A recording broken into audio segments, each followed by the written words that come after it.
YCP హయాంలో జరిగినటువంటి అతి భారీ లిక్కర్ స్కామ్ దాదాపుగా 3,500 కోట్లకు సంబంధించి కీలక నిందితుడినైతే నిన్న పోలీసులు అదుపులోకి తీసుకోవడం జరిగింది. వాస్తవానికి ఈ కేసు నమోదైన దగ్గర నుంచి కూడా ముప్పిడి అవినాష్ రెడ్డి అంటే ఎవరైతే కింగ్ పిన్గా ఉన్నటువంటి రాజు కసిరెడ్డి ఉన్నాడో అతన్ని తోడల్లుడు మొత్తంగా ఈ వ్యవహారంలో కీలకంగా అటు ఆ హవాలా కంపెనీ ఇతనిదే, ఆ తరువాత ఆ మద్యం సిండికేట్లతో బేరసారాలు మాట్లాడి ఎంత డబ్బులు వసూలు చేయాలి, కేసుకి ఎంత ఇవ్వాలనే వ్యవహారాలు మొత్తం కూడా దగ్గరుండి నడిపినటువంటి వ్యక్తి, A7గా ఉన్నటువంటి వ్యక్తి సుమిత్ అలియాసు సుమిత్ అంటారు, అవినాష్ రెడ్డి అలియాసు సుమిత్.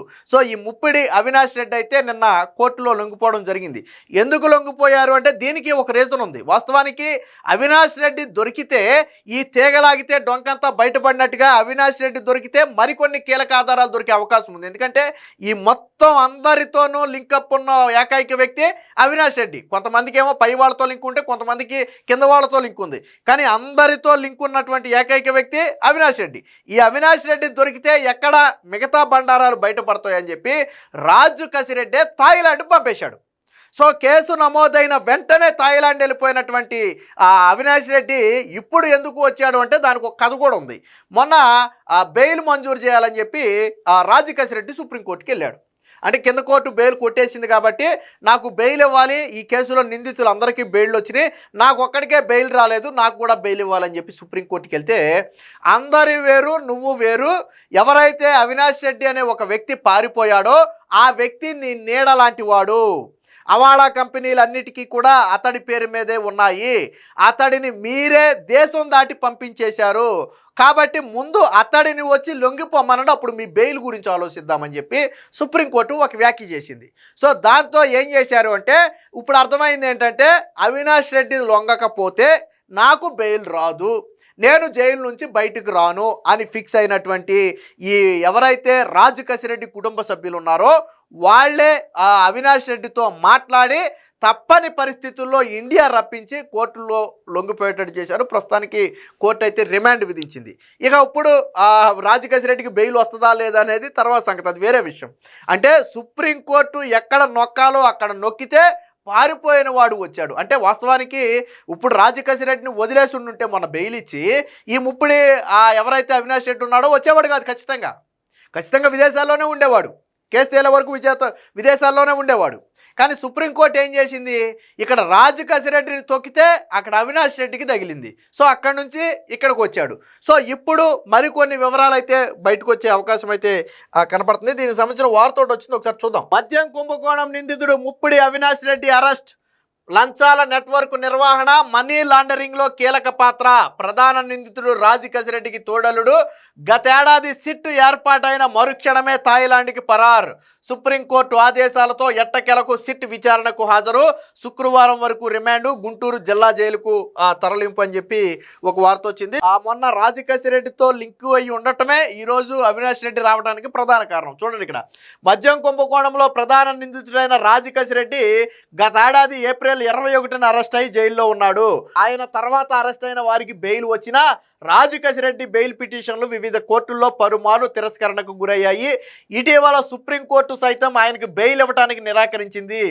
ముప్పిడి అవినాష్ రెడ్డి మీ మనిషే, మీరు ఆయన్ను పారిపోయేలా ప్రోత్సహించారు, ముందు లొంగిపోమ్మని చెప్పండి, ఈ కేసులో అసలైన వ్యక్తి అవినాష్ రెడ్డే, అతను మీ నీడ, మీరు తరలించిన సొమ్ముకు సంబంధించిన కంపెనీకి ఆయన నేతృత్వం వహిస్తున్నాడు, మీకు బెయిల్ మంజూరు చేయటం సరికాదు అని విచారణ సందర్భంగా సుప్రీంకోర్టు న్యాయమూర్తులు వ్యాఖ్యానించారు. దీంతో తప్పని పరిస్థితుల్లో రాజు కసిరెడ్డి తరపు వారు ఎట్టకేలకు ఆయన్ను రప్పించారు. అంటే వాస్తవానికి రాజు కసిరెడ్డి కుటుంబ సభ్యులే ఈ అవినాష్ రెడ్డితో మాట్లాడి, ఒరే బాబు నువ్వు రాకపోతే ఇప్పుడు రాజు కసిరెడ్డి బయటకు వచ్చేలా లేడు, ఆల్మోస్ట్ ఎప్పుడు గత ఏప్రిల్ అంటే ఆల్మోస్ట్ ఇంకో 2 నెలలు ఆగితే ఏడాది అయిపోద్ది, ఆల్రెడీ దాదాపు 10 నెలలు అయిపోయింది అరెస్ట్ అయ్యి, కానీ బెయిల్ మాత్రం రావట్లా.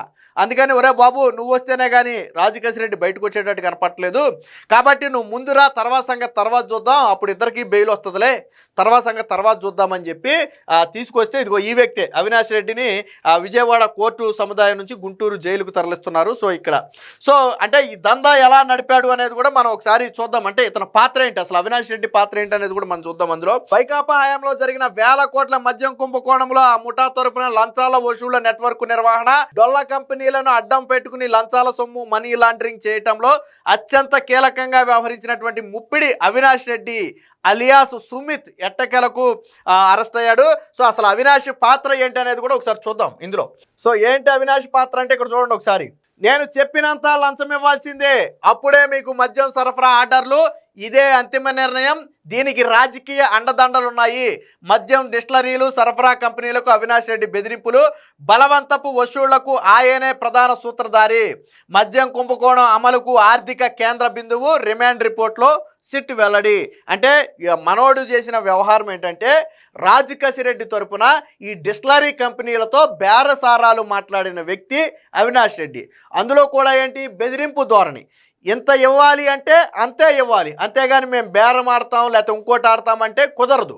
పైగా మాకు రాజకీయ అండదండలు అంటే ఎవరు, పై స్థాయిలో రాజకీయ నేతలు అండదండలు ఉన్నాయి. ఇదే కేసులో జగన్మోహన్ రెడ్డి కూడా నిందితుడిగా ఉన్నాడు, మనందరికీ తెలిసిందే.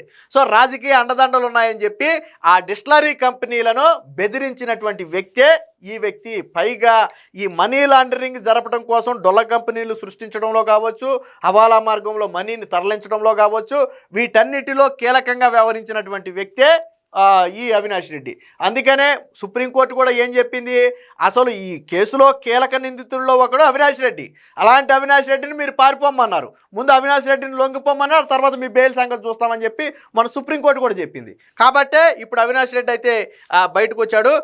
ఆంధ్రప్రదేశ్లో మీకు మద్యం సరఫరా ఆర్డర్లు లభించాలన్నా, మీరు వ్యాపారం కొనసాగించాలన్నా నేను చెప్పినంత లంచం ఇవ్వాల్సిందే, ఇదే అంతిమ నిర్ణయం, దీనికి రాజకీయంగా పూర్తి మద్దతు అండదండలు ఉన్నాయి అంటూ మద్యం కుంభకోణం నిందితుడు ముప్పిడి అవినాష్ రెడ్డి డిస్టిలరీలు సరఫరా కంపెనీల యజమానులను బెదిరించి మరీ ముడుపులు వసూలు చేశారని సిట్ తన నివేదికలో పేర్కొంది. అప్పటి ఏపీఎస్బీసీఎల్ ఎండి వాసుదేవరెడ్డి, ప్రత్యేక అధికారి సత్యప్రసాద్ల ఆదేశాల మేరకు మద్యం డిస్టిలరీలు సరఫరా కంపెనీ యజమానులు హైదరాబాద్లో పలు హోటళ్లలో, ప్రైవేటు భవనాల్లో అవినాష్ రెడ్డిని కలిసేవారు. వైకాపా మద్యం ముఠా తరపున లంచాలకు సంబంధించి ఆయనే వారితో బేరసారాలు నడిపేవారని గుర్తించింది. సో మద్యం కుంభకోణంలో భాగంగా ఎవరెవరికి సరఫరా ఆర్డర్లు ఇవ్వాలి, ఎవరికి ప్రత్యేక సరఫరా ఆర్డర్లు జారీ చేయాలి, ఏ బ్రాండ్లకు ఆర్డర్లు పెంచాలి, ఏ బ్రాండ్లకు ఆర్డర్లు తగ్గించాలి వంటివన్నీ కూడా వైకాపా మద్యం ముఠా తరపున ముప్పిడి అవినాష్ రెడ్డి పర్యవేక్షించాడు. అంటే ఒక రకంగా ఈ వ్యవస్థ మొత్తాన్ని కూడా కంట్రోల్ చేసినటువంటి వ్యక్తే Avinash Reddy. So money laundering ద్వారా ముడుపుల సొత్తు మళ్లింపు, వైకాపా హయాంలో జరిగినటువంటి ఆ వేల కోట్ల మద్యం కుంభకోణంలో ఈ మొత్తాన్ని కూడా అందుకోసం ప్యాకేజీ, లాజిస్టింగ్ సహా ఇతర కార్యకలాపాలకు నిర్వహిస్తామనే ముసుగులో డొల్ల కంపెనీలు పెట్టించి వాటి మొత్తాన్ని కూడా ట్రాన్స్ఫర్ చేశారు. ఇక రాజకేశిరెడ్డితో నిరంతర సంప్రదింపులు, తోడలుడే రాజకేశిరెడ్డికి స్వయాన తోడలుడు. సో కాబట్టి ప్రతి విషయంలో కూడా ఇదేమీ ఉత్తినే చెప్తుంది కాదు. మద్యం కుంభకోణానికి సంబంధించి అవినాష్ రెడ్డి నిరంతరం రాజకేశిరెడ్డితో సంప్రదింపుల్లో ఉండేవారు. వారిద్దరి డీటెయిల్డ్ రికార్డ్స్, లొకేషన్ డేటా, సాక్షుల వాంగ్మూలం వంటి పరిశీలిస్తే హైదరాబాద్లోని జూబ్లీ హిల్స్ సహా ఇతర ప్రదేశాల్లో తరచుగా కలిసేవారని తెలిసింది. డిస్టిలరీలు సరఫరా కంపెనీల నుంచి వసూలు చేసిన ముడుపుల సొమ్మును హ్యాండ్లర్లుగా, లాజిస్టిక్స్ కోఆర్డినేటర్లుగా వ్యవహరించే తోకా ఈశ్వర్ కిరణ్ కుమారు, అలాగే సైఫ్ అహ్మద్, అలాగే పైలా దిలీప్, వీళ్ళని వెనకాల పెట్టుకుని ఈ మొత్తాన్ని కూడా అవినాష్ రెడ్డి అయితే నడిపించేవాడు. అంటే ఒక రకంగా కింగ్ పిన్గా మనం రాజకేశిరెడ్డిని చెప్పుకుంటే అతన్ని నీడలాగా వ్యవహారాలన్నీ చక్కబెట్టిన వ్యక్తి ఈ రాజకేశిరెడ్డి. కాబట్టే సుప్రీంకోర్టు కూడా చాలా ఘాటైన వ్యాఖ్యలు చేయడంతో పాటు అక్కడ రాజకేశిరెడ్డిని తొక్కిపడితే ఇక్కడ అవినాష్ రెడ్డి బయటకు వచ్చాడు. సో మొత్తంగా ఏది ఏమైనా ఈ లిక్కర్ స్కాములో కీలక నిందితుడు ఎవరైనా తప్పించుకుపోయాడు ఇప్పటి వరకు అంటే కేవలం అవినాష్ రెడ్డి. మిగిలిన అందరూ కూడా ఆల్మోస్ట్ దొరికేశారు, అరెస్ట్ అయ్యారు, ఎంక్వైరీలు అయినాయి, కొంతమంది బెయిల్ మీద ఉన్నారు, అంతా ఓకే. బట్ అసలు దొరకకుండా తప్పించుకు తిరిగినటువంటి వ్యక్తే ఈ అవినాష్ రెడ్డి ఎందుకు తిరిగాడు అంటే ఇతను దొరికితే మరికొన్ని ఆధారాలు దొరికే అవకాశం ఉంది, కేసుని మరింత వేగంగా సిట్టు ముందుకు తీసుకెళ్లే అవకాశం ఉంది. కాబట్టి ఇంతకాలం దొరకకుండా దాచిపెట్టారు. కానీ చివరికి సుప్రీంకోర్టు దెబ్బతో తప్పని పరిస్థితుల్లో తీసుకొచ్చి లొంగిపోయేలాగా అయితే చేశారు. ఏది ఏమైనా మొత్తంగా అవినాష్ రెడ్డి అరెస్టుతో మరొకసారి వైసీపీ వర్గాల్లో వణుకైతే మొదలైంది. ఎందుకంటే ఇప్పుడు తీగ ఎక్కడ లాగితే ఎక్కడ డొంక గదులుద్దో, ఎవరి కొత్త పేర్లు ఇందులోకి వస్తాయో, లేదా కొత్త ఆధారాలు ఎక్కడ చేతికి చిక్కుతాయనే ఒక భయం అయితే వైసీపీ నేతల్లో ఉంది. మొత్తానికి ప్రస్తుతానికి కోర్టు అయితే రిమాండ్కి విధించింది. త్వరలోనే సిట్ అధికారులు కస్టడీకి కూడా తీసుకునే అవకాశం ఉంది. ఏది ఏమైనా ఇది లిక్కర్ స్కామ్ కేసులో ఒక కీలక పరిణామంగా అయితే చెప్పొచ్చు.